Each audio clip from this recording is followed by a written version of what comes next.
Holocene has ended. What we do now and in the next few years will profoundly affect the next few thousand years. The only conditions modern humans have ever known so far are changing, and changing fast. Nothing stays the same on this planet. Everything changes.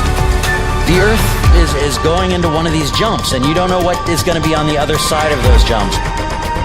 The Earth is always jumping.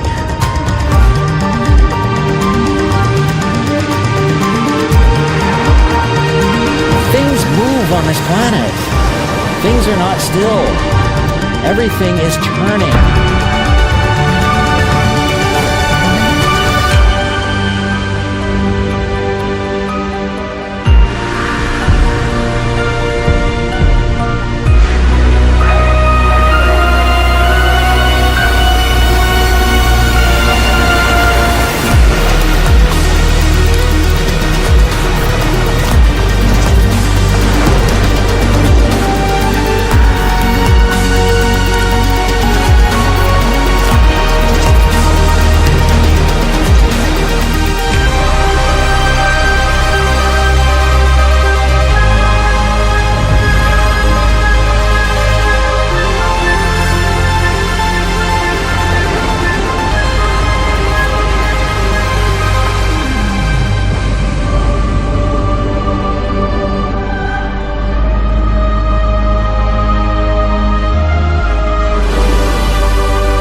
As it begins to run out of fuel, the sun won't simply fade away to nothing.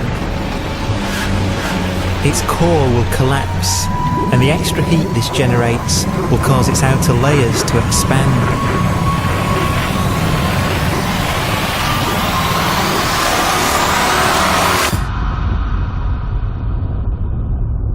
The sun is now dead. Its remains slowly cooling in the freezing temperatures of deep space.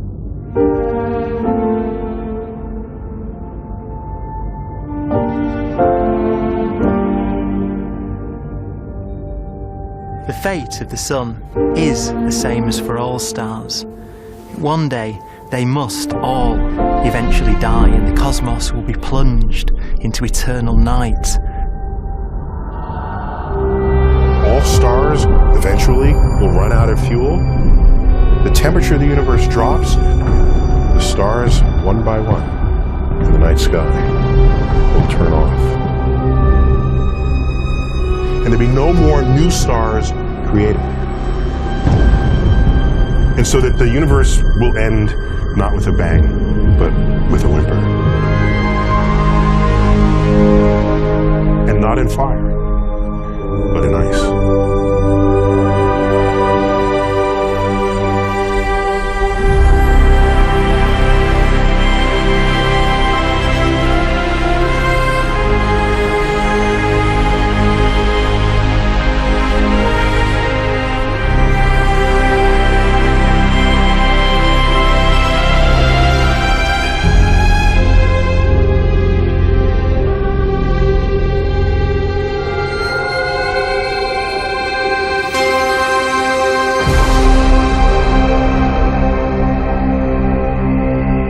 With no fuel left to burn, a white dwarf's faint glow comes from the last residual heat from its extinguished furnace.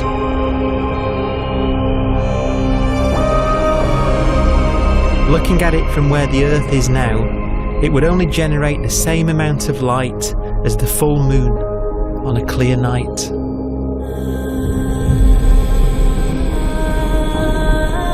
The faint glow of white dwarfs will provide the only illumination in a dark and empty void littered with dead stars and black holes.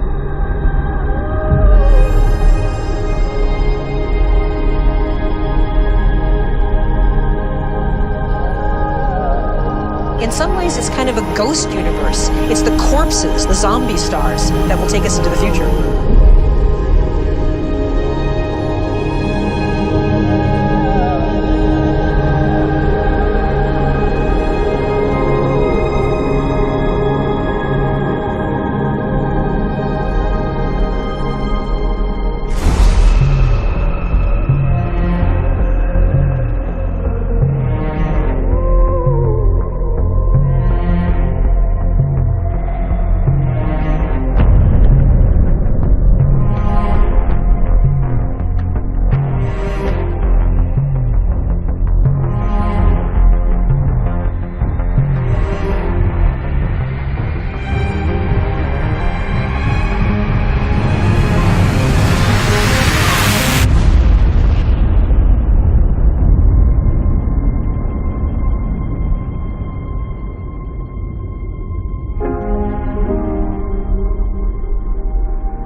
A black dwarf will be the final fate of those last stars. White dwarfs that have become so cold that they barely emit any more heat or light.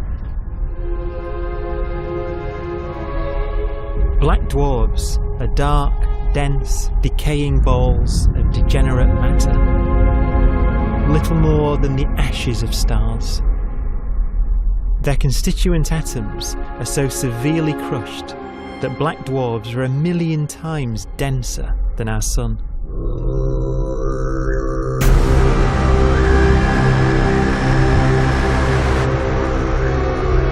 Stars take so long to reach this point, we believe there are currently no black dwarfs in the universe.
We have a pace of life that's based on really the energy available to us now.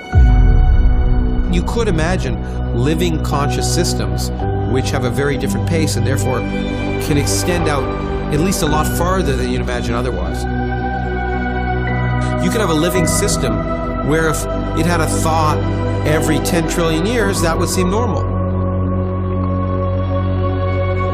Even if our life dies out, one could imagine at some time arbitrarily far in the future, a fluctuation occurs which allows intelligent life to exist again for a little while.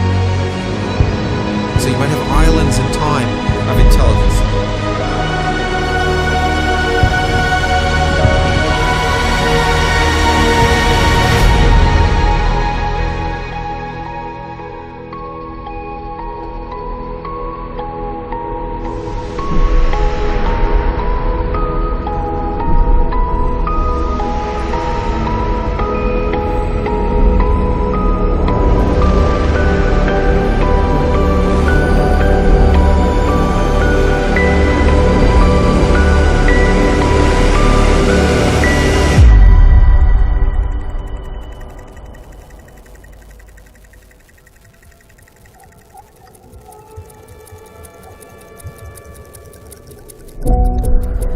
Proton, one of the fundamental building blocks of atomic matter, of what makes us up, can just spontaneously fall apart. Any material that evades the pull of a black hole eventually dies away as its protons disintegrate.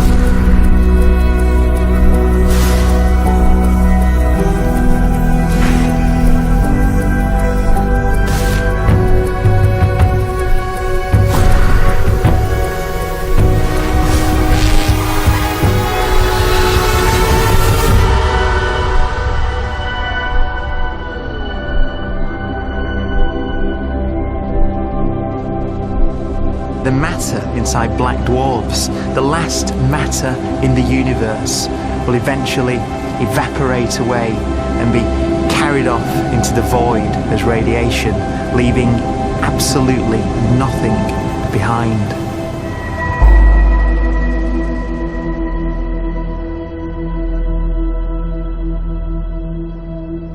With the black dwarfs gone, there won't be a single atom of matter left. All that will remain of our once rich cosmos will be particles of light and black holes.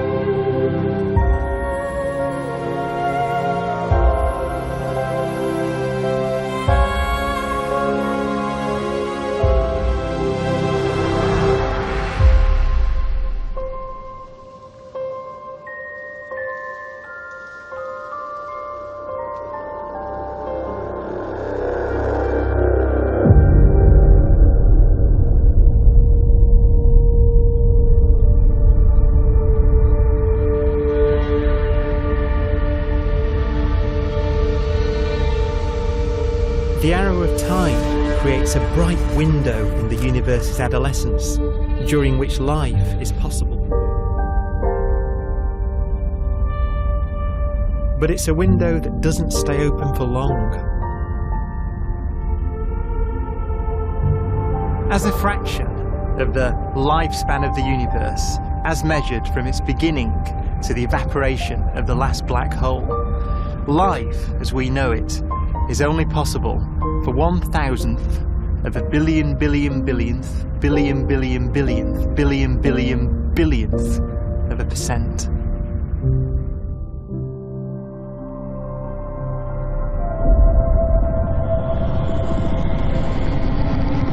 Black holes become the fundamental building block of the universe. A galaxy will basically be a supermassive black hole in a center with smaller black holes orbiting it. Zombie galaxies filled with black holes continue to evolve. They'll eat each other and they'll get bigger, and maybe they'll fall into the supermassive black hole and it'll get bigger. The universe will still be an exciting, dynamic place. It's just that the timescales you're talking about are now trillions of years instead of thousands or millions of years.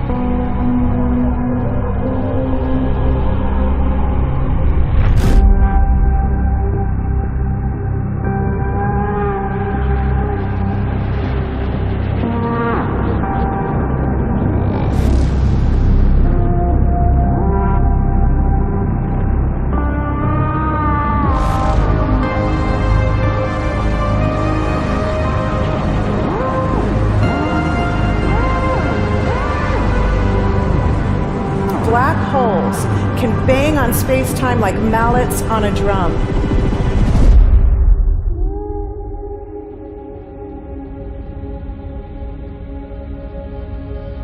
And they have a very characteristic song.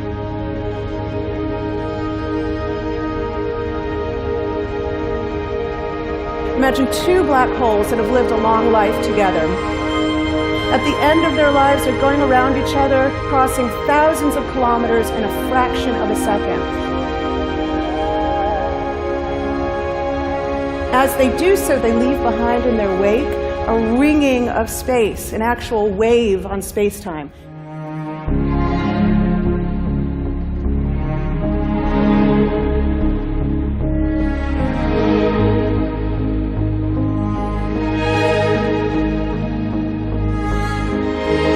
Space squeezes and stretches as it emanates out from these black holes banging on the universe.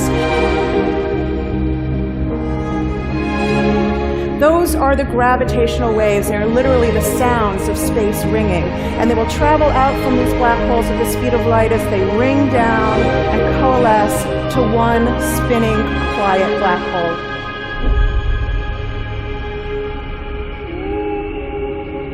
If you were standing near enough, your ear would resonate with the squeezing and stretching of space. You would literally hear the sound.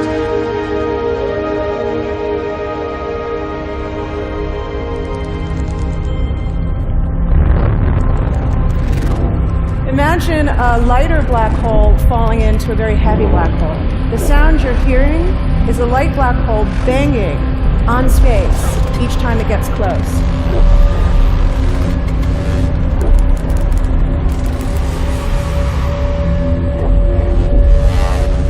As it falls in, it gets faster and it gets louder.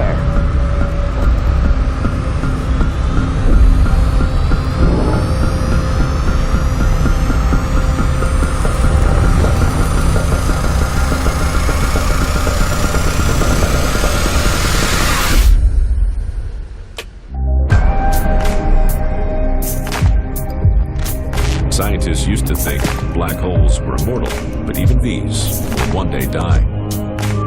Now we're talking about timescales of unimaginable length, quadrillions of years into the future. On that timescale, even the black holes begin to evaporate.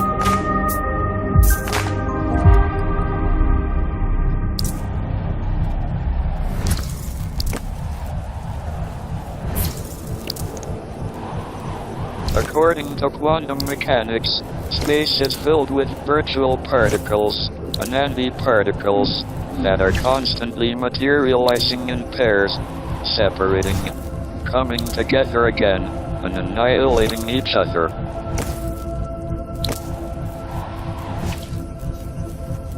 In the presence of a black hole, one member of a pair of virtual particles may fall into the hole, leaving the other member without a partner with which to annihilate.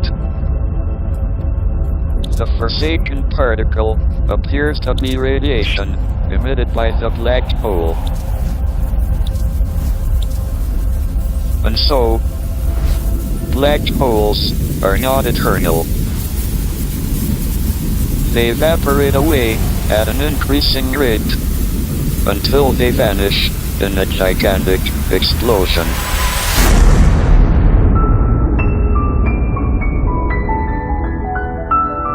Quantum mechanics has allowed particles and radiation to escape from the ultimate prison, a black hole.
Philosophers and poets have asked the question, will the world end in fire or ice?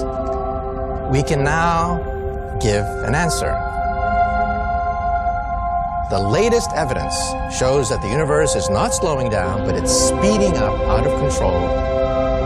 And the universe, we think, will die in ice. Trillions upon trillions of years from now. Empty space itself has energy. In every little cubic centimeter of space, whether or not there's stuff whether or not there's particles, matter, radiation, or whatever, there is still energy even in the space itself. And this energy, according to Einstein, exerts a push on the universe. What is the weird stuff that's accelerating the universe? We call it dark energy. And this stuff is the dominant stuff of the universe. Almost 3/4 of the matter-energy content of the universe is this dark energy. And we don't know what it is. Dark energy, unlike matter or radiation, does not dilute away as the universe expands. This has crucial implications for what the universe is going to do in the future. So what will be the future of the universe? Well, if the dark energy remains dominant and repulsive, the universe will expand forever.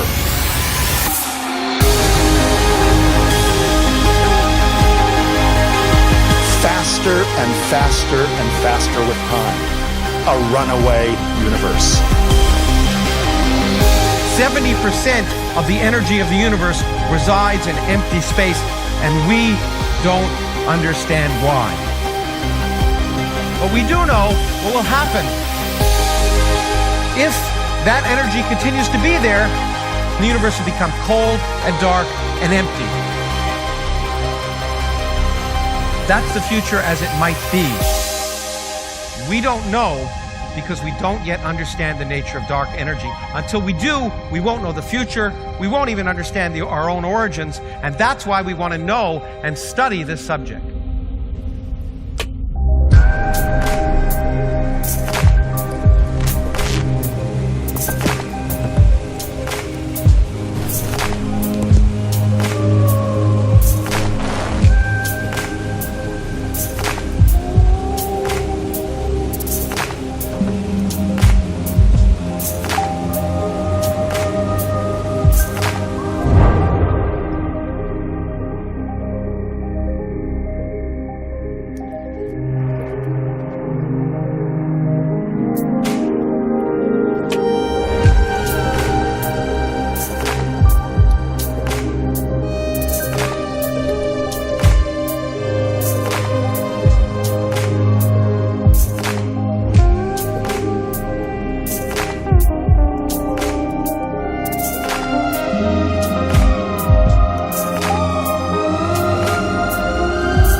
Forecast does seem to be for an ever colder, ever emptier universe.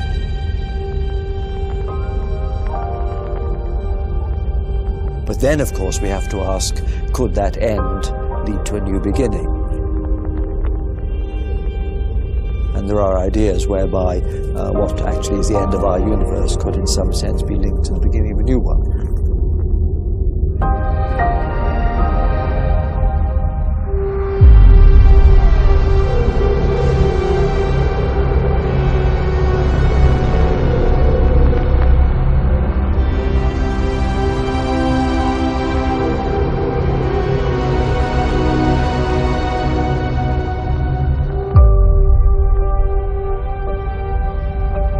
We've worked out the mathematics, the equations. They seem to say that if you have an atom smasher that can concentrate tremendous amounts of energy at a single point, you can perhaps open up a gateway, a baby universe.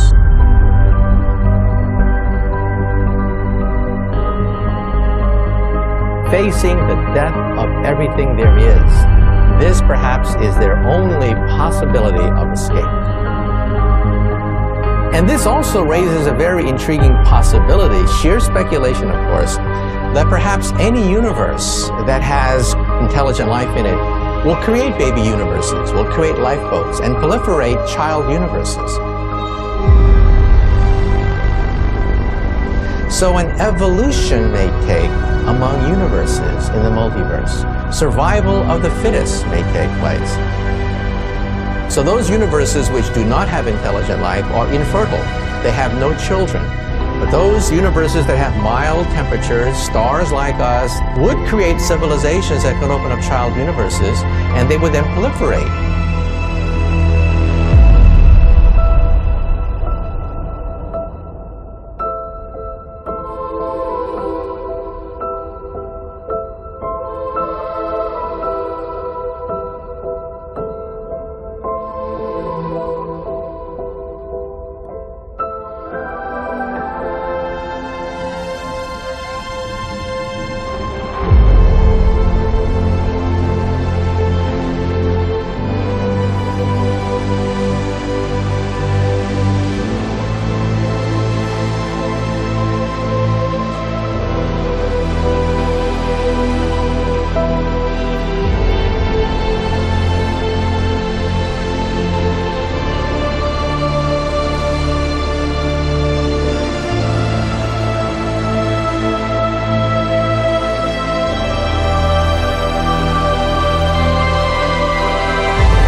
After an unimaginable length of time, even the black holes will have evaporated and the universe will be nothing but a sea of photons gradually tending towards the same temperature as the expansion of the universe cools them towards absolute zero.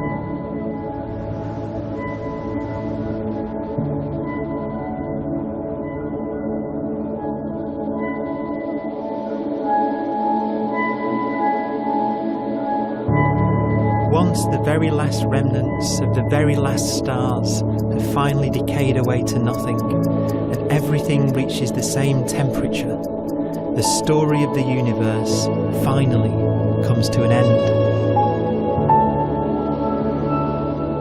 For the first time in its life, the universe will be permanent and unchanging. Entropy finally stops increasing because the cosmos cannot get any more disordered. Nothing happens, and it keeps not happening forever.